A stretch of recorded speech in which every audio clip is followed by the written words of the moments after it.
Imagine you're in the 1940s.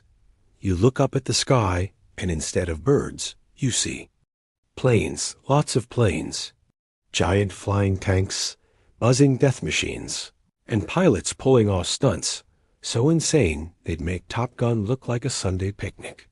World War II wasn't just fought on land and sea, it was the first time the skies truly became a battlefield. From dogfights to bombing raids, airplanes weren't just cool toys, they were the game changers of the war. Today, let's talk about the different types of World War II aircraft, the roles they played, and why you definitely wouldn't want to be in the middle of a dogfight with a Spitfire on your tail. First up, fighters, the sports cars of the sky. Fast, agile, and built for one thing only, taking out the other guy before he takes out you.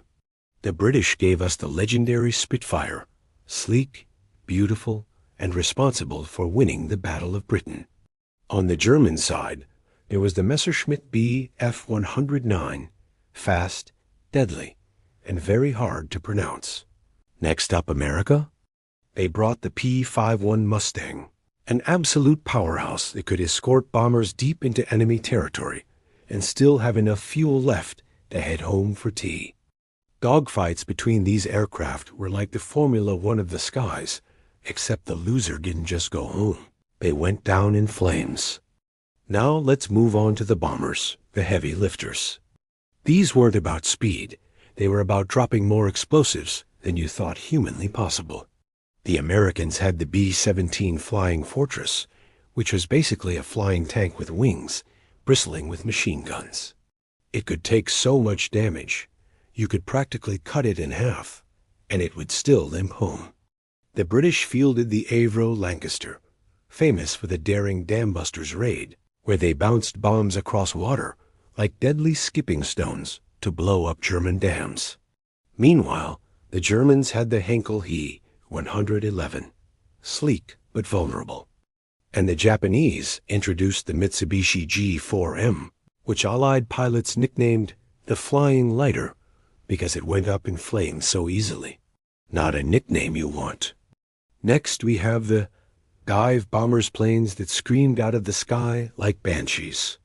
The German Junkers Ru 87 Stuka was terrifying, not just because of its bombs, but because of the siren they strapped to it.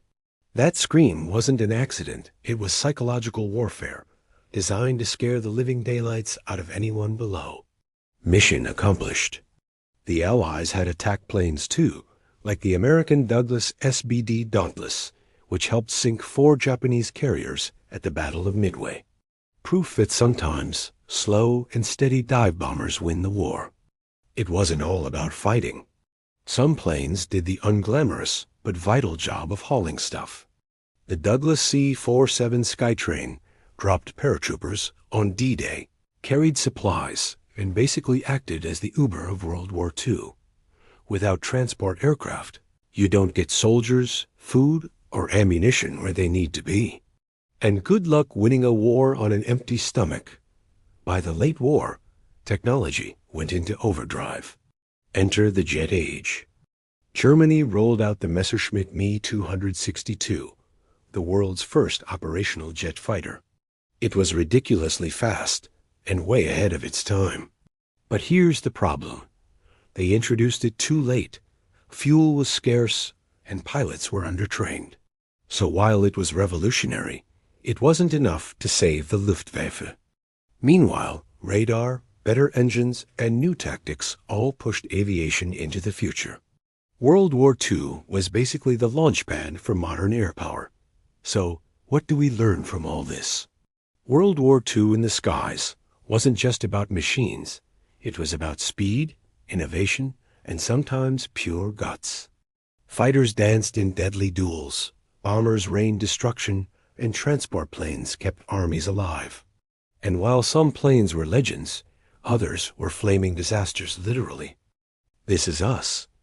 Back in that day, where history isn't boring, it's bold. Funny, fascinating, and a little outrageous, we bring the past crashing into the present. World War II may have ended 80 years ago, but historic airplanes still inspire awe, fear, and maybe just a little respect every time we look up. If you enjoyed this flight through history, hit like, subscribe, and join me for more stories where history really does take off.